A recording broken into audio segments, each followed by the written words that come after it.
Welcome to The Explainer. So let me ask you a question. What if the main goal of Christianity wasn't just about getting individuals into heaven?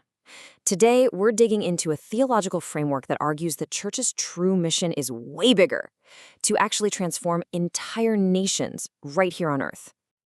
Okay, so at the very heart of this whole idea are two competing views of what the gospel even is. The first one, the one a lot of people know, is the gospel of salvation. It's all about securing a spot for you as an individual in the afterlife. But the second one, the gospel of the kingdom, has a totally different goal: to bring the culture and the systems of heaven down to earth and fundamentally change life here and now. To really get our heads around this worldview, we're going to walk through 6 key ideas. We'll start with that big contrast we just talked about.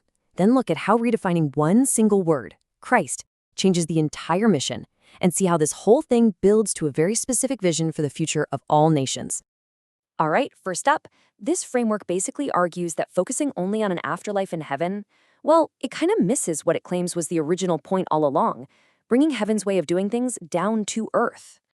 And this leads to 2 totally different game plans, right? The gospel of salvation kind of sees the world as a sinking ship. The mission is to get as many people onto the lifeboats before it all goes down. But the gospel of the kingdom sees the world as a territory to be reclaimed and restored, with the goal of expanding a spiritual Eden until it literally covers the entire planet.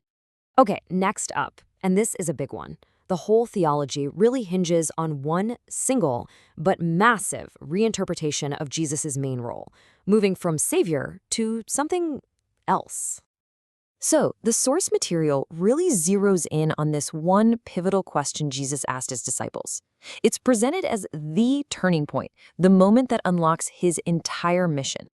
And it focuses, like a laser, on Peter's answer. The argument here is that this wasn't just a smart guess or a conclusion he came to on his own. It was a direct revelation about Jesus' true identity. So here's the kicker. The argument is that the word Christ, it's not a name, it's a title. And in Hebrew, it means king. And that one little shift, it changes everything. Because if Jesus is first and foremost a king, then his followers aren't just a congregation, they're an ecclesia, which is basically a governing body, an embassy, representing their king's authority on earth. And according to this view, the real church can only be built on this foundation, Jesus as king. Okay, so let's follow that thought. If Jesus is a king, not just a savior, how does that change the mission? I mean, if you're an embassy for a king, your job description looks way different, right? So, this new mission, it unfolds in these very specific steps, like a planned expansion. It's got to follow this divine order. First, the king's authority has to be fully established within the church itself. Then, and this is crucial, it moves to the nation of Israel. And only after that, the mission is to extend that influence to every other nation on the planet. So you see, the goal is way bigger than just converting individuals. It's about actively discipling a nation's core systems. We're talking its government, its media, its education, the whole shebang. The source material calls this occupying Babylon from within. And the blueprint for this? It's the story of Daniel, who took a high-level job in a foreign government not to escape it, but to influence and transform it from the inside out. Okay, so if the goal is to disciple an entire nation, how in the world do you even do that? Well, this framework says every nation has this unique, kind of divine blueprint just waiting to be found. The idea is that every single nation has this kind of spiritual DNA, a divine destiny that's just locked away. And there's a specific formula to unlock it. You look at a nation's geography, the land itself, you reinterpret its history as part of God's story, and then you seek spiritual revelation to see how all the pieces fit together. Now, this is where it gets really interesting, historically speaking. The framework argues the early church saw things as a triangle. God, people, and the land they lived on were all connected. A person's destiny was tied to their nation's physical land. But then, the argument goes, European theology changed the picture to just a straight line between God and an individual. The land got cut out of the spiritual equation, and with it, the whole idea of a nation having a specific geographic destiny. Which brings us to what is basically the linchpin of this entire system, the absolutely central and unique role of the nation of Israel in this whole global plan. The source material really highlights this one verse from Exodus to frame Israel as the primary nation. And that term firstborn, well, it implies there are other sons, right?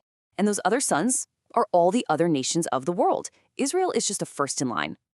And this leads to a really powerful conclusion within this framework. A nation's ability to unlock its own divine destiny is tied directly to how it aligns with and treats the nation of Israel. In this theological system, that relationship becomes the ultimate measuring stick by which every other nation is judged. Okay, finally, this whole thing builds to a climax. A specific end-time prophecy that's all about a massive geographic shift in spiritual power and focus, moving from the west to the east.